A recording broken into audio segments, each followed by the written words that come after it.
Hello everyone, welcome to my channel political science with Ghazala.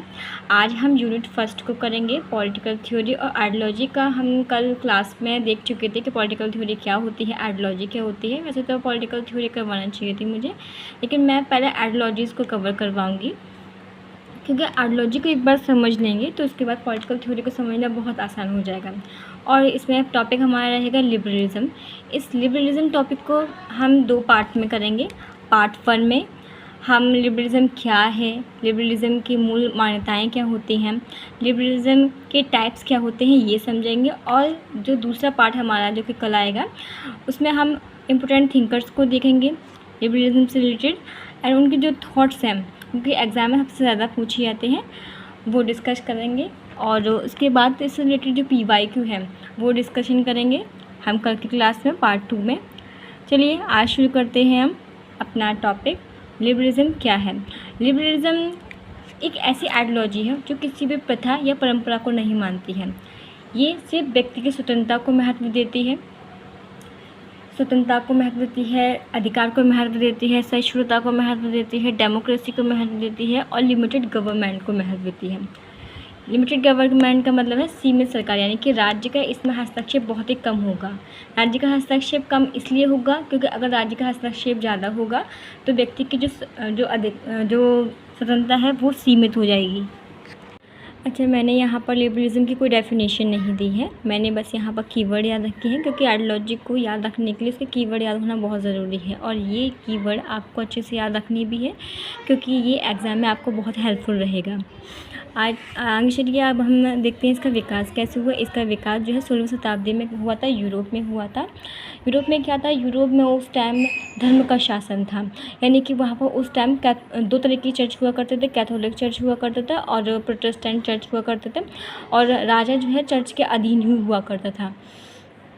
और उस time क्या हुआ करता था, और उस टाइम सामंतवादी शासन हुआ करता था। लेकिन धीमे धीमे क्या हुआ, पुनर्जागरण हुआ, वैज्ञानिक क्रांतियाँ हुई, तो लोग जो है अब बुद्धि का विकास होने लगा, जाहिर सी कहेंगे तो विवेकशील व्यक्ति हुआ।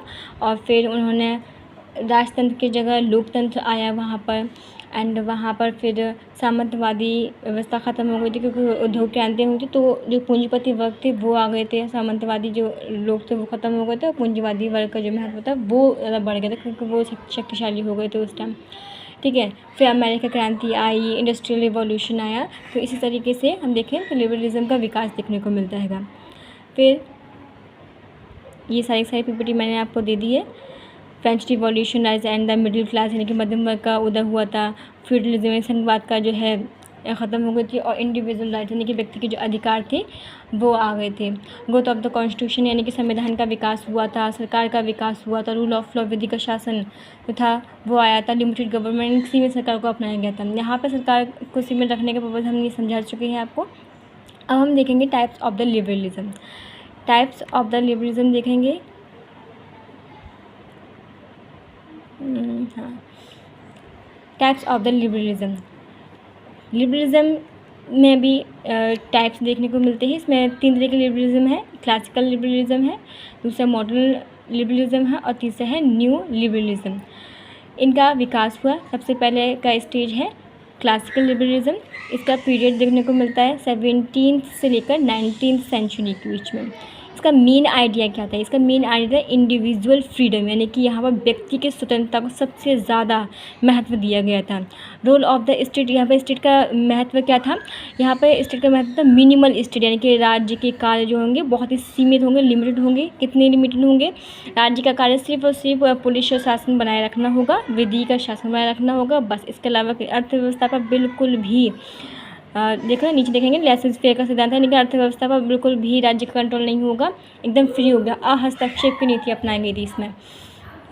फ्रीडम, निगेटिव लिबर्टी, यहाँ पर निगेटिव लिबर्टी का मतलब ये है कि यहाँ पर राज्य का जो हस्तक्षेप होगा बहुत ही कम होगा, इसीलिए यहाँ पर निगेटिव लिबर्टी कहा गया है। राज्य का हस्तक्षेप यहाँ पर नहीं होगा, व्यक्ति स्वतंत्रता यहाँ पर सबसे ज़्यादा होगी, और राज्य का हस्तक्षेप बस इतना ही होगा कि वो क्या करेगा, पुलिस शासन को देखेगा और विधि व्यवस्था को बनाए रखेगा, बस। इसके अलावा कुछ नहीं होगा। फोकस इंडिविजुअल राइट, यानी कि व्यक्ति के जो अधिकार हैं उन पर फोकस किया जाएगा। और मेजर थिंकर इसमें देखा है तो कौन कौन से थे, जॉन लॉक थे, एडम स्मिथ थे और बेंथम थे। इन लोगों ने अपने अपने थॉट्स दिए थे कि जॉन लॉक को फादर ऑफ द लिबरलिज्म कहा जाता है। इसलिए कहा जाता है क्योंकि उन्होंने कहा था कि व्यक्ति क्या है, व्यक्ति स्वतंत्र पैदा हुआ हैगा, और वो जब स्वतंत्र पैदा हुआ था तो वो 3 तरीके का अधिकार लेकर आया था। कौन से, जीवन, स्वतंत्रता और संपत्ति। और इसी को ही बचाए रखने के लिए उसने क्या किया था, उसने कहा था हम किसी तरीके के राजा को नहीं मानेंगे, हम खुद का बनाया हुआ जो संविधान है हम वो लेकर आएंगे और हम इस समझौते के माध्यम से एक सरकार को चूज़ करेंगे, और ये सरकार क्या करेगी, ये सरकार जो है हमारे जो अधिकार हैं उनकी रक्षा करेगी। और जनता को ये राइट होगा कि अगर जो सरकार है अगर उसके अधिकारों की रक्षा नहीं करेगी तो जनता उस सरकार को हटा भी सकती है। ठीक है, तो उन्होंने कहा था कि व्यक्ति विवेकशील है और व्यक्ति को अपने अच्छे बुरे की पहचान है, वो जो भी करेगा वो अपनी भलाई के लिए करेगा। और यहीं पर एडम स्मिथ आते हैं। एडम स्मिथ ने ये कहा था कि हस्तक्षेप की जो नीति थी ना, कि राज्य का यहाँ पर जो कंट्रोल होगा वो लिमिटेड होगा, राज्य बिल्कुल भी अर्थव्यवस्था में हस्तक्षेप नहीं करेगी। ठीक है, और उसके बाद एग्जाम्पल के तौर पर फ्री ट्रेड को अपनाया गया था। ठीक है, लिमिटेड गवर्नमेंट को अपनाया गया था, यानी कि व्यापार करेंगे, राज्य के बिल्कुल हस्तक्षेप नहीं होगा और लिमिटेड गवर्नमेंट होगी, इसी तरीके का। और ये जो मॉडल था ना, ये मॉडल यूरोप यानी कि इंग्लैंड में और अमेरिका में दोनों को में अपनाया गया था, दोनों में अपनाया गया था।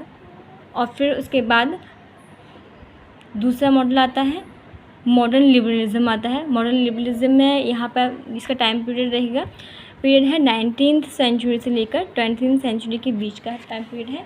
इसका मेन आइडिया क्या था, फ्रीडम विद सोशल वेलफेयर। अब देखिए, जो पहला वाला अभी हमने जो लिबरलिज्म पढ़ा यानी कि क्लासिकल लिबरलिज्म, इसमें राज्य का कंट्रोल बहुत ही कम था। राज्य सिर्फ काम क्या कर रहा था, राज्य यहाँ पर सिर्फ और सिर्फ ये काम कर रहा था कि वो पुलिस शासन की व्यवस्था को बनाए रखेगा और क्या करेगा, और कोई भी हमला वगैरह होता है तो उस राज्य की सुरक्षा करेगा, बस इसके अलावा कुछ नहीं था, यानी कि अर्थव्यवस्था पर बिल्कुल भी कंट्रोल नहीं था।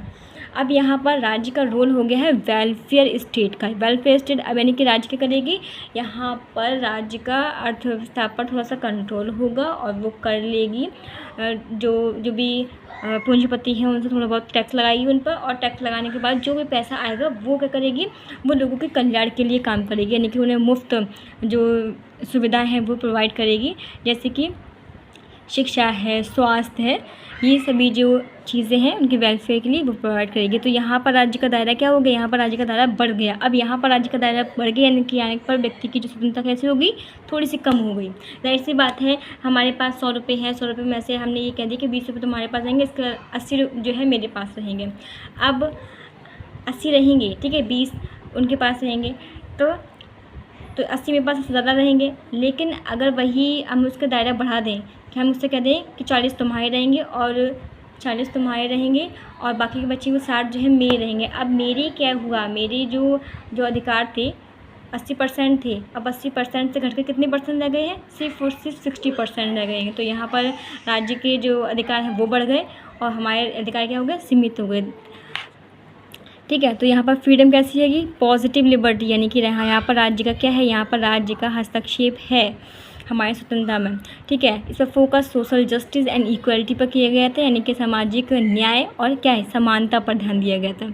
मेजर थिंकर्स इसमें कौन से हैं, J.S. मिल है, T.H. ग्रीन है, स्पेंसर है एंड लास्की है। J.S. मिल ने क्या कहा था, J.S. मिल ने ये कहा था कि व्यक्ति का कार्य सिर्फ और सिर्फ राज्य का कार्य सिर्फ और सिर्फ अर्थव्यवस्था, राज्य का कार्य सिर्फ और सिर्फ पुलिस शासन बनाए रखना नहीं है, बल्कि राज्य का कार्य क्या होगा, राज्य का कार्य लोगों के कल्याण के लिए भी होगा, लोगों को कल्याणकारी सुविधाएं प्रदान करने के लिए वो होगा, यानी कि राज्य के उन्होंने कार्य को कल्याणकारी राज्य में बदल दिया था। ऐसे ही T.H. ग्रीन थे, T.H. ग्रीन ने भी इसी बात का समर्थन, कल्याणकारी राज्य का समर्थन किया था। और स्पेंसर तो इतने धुर व्यक्तिवादी हो गए, तो उन्होंने कहा था कि इन्होंने एक थॉट कहा था कि अपंग व्यक्ति के मरने में ही भलाई है, यानी कि ऐसे लोग जो कुछ नहीं कर सकते उनके मरने में ही भलाई है। तो इन्होंने भी कहीं ना कहीं कल्याणकारी राज्य का समर्थन किया था। क्यों, क्योंकि ये कहते थे कि राज्य का कार्य तो यहाँ बहुत बहुत लिमिटेड है, जबकि राज्य का कार्य क्या होना चाहिए, बढ़ना चाहिए, इसका भी समर्थन किया था उन्होंने। ठीक है, उसके ये मॉडल जो था ये अपनाया गया था अमेरिका में और इंग्लैंड में अपनाया गया था। ये मॉडल अमेरिका इंग्लैंड में अपनाया गया। इसमें क्या हुआ, 2 तरह के मॉडल आए थे। जो इंग्लैंड में क्या था, सार्वजनिक उद्योगों की स्थापना की गई थी और साथ ही साथ टैक्सेस को भी लगाया गया था। वहीं अमेरिका में देखें, अमेरिका में सार्वजनिक उद्योगों की स्थापना नहीं हुई थी, लेकिन टैक्स जो थे वो लगाए गए थे, प्रगतिशील कर लगाए गए थे, यानी कि कर जो है बढ़ाए जा सकते हैं। अगर कोई ऐसी कंपनी है जिसके प्रॉफिट बढ़ रहा है तो उस पर बढ़े हुए टैक्स लगाए जाएंगे। अब दोनों ही मॉडल जो था वो फेल हुए थे। वो फेल होने की वजह ये थी कि यहाँ पर इन लोगों ने, ये इंग्लैंड में था, इन्होंने सिर्फ और सिर्फ इस बात पर ध्यान दिया कि कल्याणकारी सुविधाएं प्रदान करने पर ही इन्होंने ध्यान दिया। इन्होंने जो सार्वजनिक उद्योग की स्थापना की थी उस पर ध्यान नहीं दिया था, क्योंकि सरकार का पूरा कंट्रोल था। उसका मैनेजमेंट किस तरीके से होना चाहिए, क्या नहीं होना चाहिए, उस पर ध्यान ना देकर सिर्फ और सिर्फ एक चीज़ पर ध्यान दिया, कल्याणकारी सुविधाएं, यानी कि लोगों को कल्याण करने पर ध्यान देते रहे और जो सार्वजनिक उद्योग थे उनके कल्याण पर ध्यान नहीं दिया था। इसकी वजह से उनका वो मॉडल फेल हो गया था। वहीं दूसरी तरफ आते हैं अमेरिका का मॉडल। अमेरिका के मॉडल में क्या हुआ था, अमेरिका के मॉडल में ये प्रगतिशील कर बढ़ाते गए थे, इतने बढ़ाते गए, इसकी वजह से वहाँ के लोगों ने क्या काम करना ही छोड़ दिया था। इसकी वजह से क्या हो गया था, वहाँ का जो मॉडल था वो भी फेल हो गया था। इसलिए फिर क्या हुआ, फिर तीसरा मॉडल आता है। तीसरा मॉडल कौन सा आता है, तीसरा मॉडल आया न्यू लिबरलिज्म का। क्योंकि जो सेकंड वाला जो मॉडल था कल्याणकारी मॉडल, इसमें काफ़ी सारी प्रॉब्लम्स भी क्रिएट होने लगी, क्योंकि जो समाजवादी थे, मार्क्सवादी थे, वो भी कहने लगे कि मेरा मॉडल का जो है वो कैसा है, कल्याणकारी है। क्योंकि हम भी तो जो समानता की बात करते हैं, सभी में जो है जो मजदूर वर्ग, जो मार्क्सवादी है, जो मार्क्सवाद का क्या कहना था कि मार्क्सवादी जो तो पूंजीपति वर्ग थे, बुर्जुआ वर्ग था, तो पूंजीपति वर्ग को ख़त्म करके वो जो है पूरे सभी को जो है समान करना चाहते थे। तो वो भी कहते थे कि मेरा भी जो मॉडल है वो कैसा हैगा, मेरा भी मॉडल जो है वो कल्याणकारी है। तो ऐसे में क्या हुआ, अब वो विचारधारा को कैसे हो गई थी, फेल हो गए थे, वो मॉडल फेल हो गए थे। उसके बाद आया न्यू लिबरलिज्म का, यानी कि यहाँ वहाँ पर क्या हुआ था, उन्होंने देखा कि ये जो मॉडल था वो फेल हो रहा है, क्योंकि इसमें बहुत नुकसान हो रहा है, तो इसलिए न्यू लिबरलिज्म का मॉडल आया था। अब यहाँ पर राज्य का जो हस्तक्षेप था अर्थव्यवस्था पर बहुत कम कर दिया गया था, और फिर प्राइवेटाइजेशन और लिबरलिज्म जैसी जो चीज़ें थी वो अपनाई गई थी। LPG जिसे बोलते हैं, यानी कि लिबरलाइजेशन को, ग्लोबलाइजेशन को, प्राइवेटाइजेशन को ये अपनाया गया था। ये बिल्कुल कहा जाए न्यू लिबरलिज्म जो क्लासिकल लिबरलिज्म था ना, उसी का ही बदला हुआ रूप था। क्योंकि वहाँ पर मॉडर्न लिबरलाइजेशन में क्या हुआ था, मॉडर्न लिबरलाइजेशन में सिर्फ और सिर्फ राज्य का जो कार्य था कल्याणकारी कर दिया था, ठीक है। तो जिसकी वजह से व्यक्ति की स्वतंत्रता कैसे हो गई थी, सीमित हो गई थी। अब यहाँ पर उन्होंने देखा कि मॉडल बिल्कुल फेल हो रहा है, इसकी वजह से उन्होंने क्या किया, अब राज्य के जो कार्य को लिमिटेड कर दिया। अब व्यक्ति की स्वतंत्रता कैसे हो गई, व्यक्ति की स्वतंत्रता बढ़ गई थी और राज्य के कार्यों को क्या करते हैं, लिमिटेड कर देते हैं। इसमें हेक आते हैं, ठीक है, मिल्टन आते हैं, फ्रीडमैन आते हैं और नोजिक आते हैं। अब हम देखेंगे कि न्यू लिबरलिज्म में क्या था, ये 20वीं सेंचुरी में आया था और क्लासिकल लिबरलिज्म का ही रूप दोबारा से ही लेकर आया गया था। इसमें मुख्य थिंकर्स कौन कौन थे, हेक थे, मिल्टन थे, फ्रीडमैन और नोजिक थे। हेक ने ये बात कही थी कि ये क्या है, कल्याणकारी के नाम पर, राज्य के कल्याणकारी मॉडल के नाम पर व्यक्ति की स्वतंत्रता को क्या कर दिया गया, सीमित कर दिया गया है, ये बात हेक ने कही थी। मिल्टन फ्रीडमैन ने भी विचार दिया था। और एक नोजिक बहुत इंपॉर्टेंट है, नोजिक ने ये कहा था कि अभी तक क्या हो रहा था, व्यक्ति जो है अपने श्रम से, अपनी मेहनत से मतलब पैसे इकट्ठे कर रहा था, ठीक है, उसके द्वारा कमाई गई संपत्ति पर उसी का अधिकार था। अब राज्य क्या कर रहा था, उस पर प्रगतिशील कर लगा रहा था, यानी कि जितना आपका जो पैसा बढ़ेगा उस पर हम क्या करेंगे, कर लगा देंगे, उतनी % आपको देना पड़ेगा मुझे टैक्स के रूप में। तो वो कह रहे हैं कि ये जो है व्यक्ति खुद की, यानी कि हमारी कमाई गई संपत्ति पर हमारा ही अधिकार है, ये बात की नोजिक ने कहा था। तो नोजिक ने कल्याणकारी मॉडल का बहुत ज़्यादा क्या किया था, विरोध किया था, ठीक है। एग्जाम्पल के तौर पर देखेंगे हम privatisation of public enterprises and open markets को देखेंगे। अच्छा, अब हम जो है public education, health care, social security, ये तो कल्याणकारी मॉडल का है। अब इसे हम फैक्ट के रूप में देख लेंगे। फैक्ट के रूप में क्या, ताकि याद करने में आसानी रहे। क्लासिकल लिबरलिज्म में हमने क्या देखा, निगेटिव लिबर्टी को देखा। निगेटिव लिबर्टी का मतलब क्या था, राज्य का हस्तक्षेप सीमित है यहाँ पर। ये मॉडर्न लिबरलिज्म में क्या, पॉजिटिव लिबरलिज्म, पॉजिटिव का मतलब राज्य का हस्तक्षेप क्या है यहाँ पर, बहुत ज़्यादा है, ठीक है, बहुत ज़्यादा, यानी कि यहाँ पर कलह का रूप आ गया था। यहाँ पर राज्य का दायरा था, काम का दायरा था, अधिकार थे वो बड़ी थी यहाँ पर, और व्यक्ति की स्वतंत्रता यहाँ पर सीमित हुई थी। यहाँ पर व्यक्ति की स्वतंत्रता कैसी हो गई थी, यहाँ पर बहुत ज़्यादा थी, यहाँ पर सीमित हुई थी। ठीक है, राज्य का हस्तक्षेप नहीं है तो नेगेटिव लिबर्टी, राज्य का हस्तक्षेप है तो पॉजिटिव लिबर्टी। ठीक है, और न्यू लिबरलिज्म देखते हैं तो न्यू लिबरलिज्म जो है क्लासिकल लिबरलिज्म का ही बदला हुआ रूप है।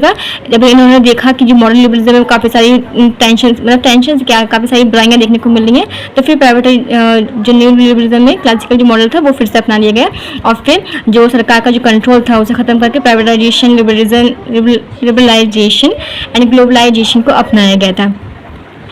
आज हम सिर्फ इतना ही पढ़ेंगे। कल ये जो थिंकर्स हैं, जितने भी थिंकर्स हैं, उन थिंकर्स के थॉट्स को पढ़ेंगे। ज़्यादातर थिंकर्स के थॉट्स जो है वो पूछे जाते हैं, और हाँ, जो इनके जो की टर्म मैंने आपको कराए हैं ना, वो आप रट लेना, रटो या समझो जैसे भी, लेकिन वो कर लेना। तो क्या दिक्कत आ रही है भाई, तो ऐसे करेंगे। ठीक है, इसे कर लेना। सॉरी, थोड़ा सा इशू था।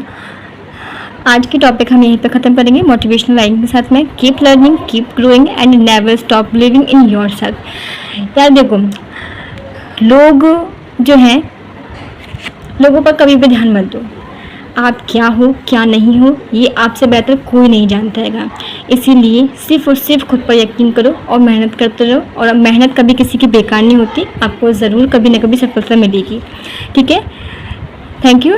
एंड आपको अगर मेरे एफर्ट्स, मेरी पढ़ाई हुआ तरीका या फिर मेरे कंटेंट पसंद आ रहा है तो इस चैनल को ज़्यादा से ज़्यादा सब्सक्राइब करें एंड शेयर करें अपने दोस्तों के पास, ताकि इस जो वीडियो है बनाने में मुझे भी मोटिवेशन मिले और मैं अपना काम जो है अच्छे से कर सकूं। ठीक है, मिलते हैं अगले वीडियो के साथ। Thank you.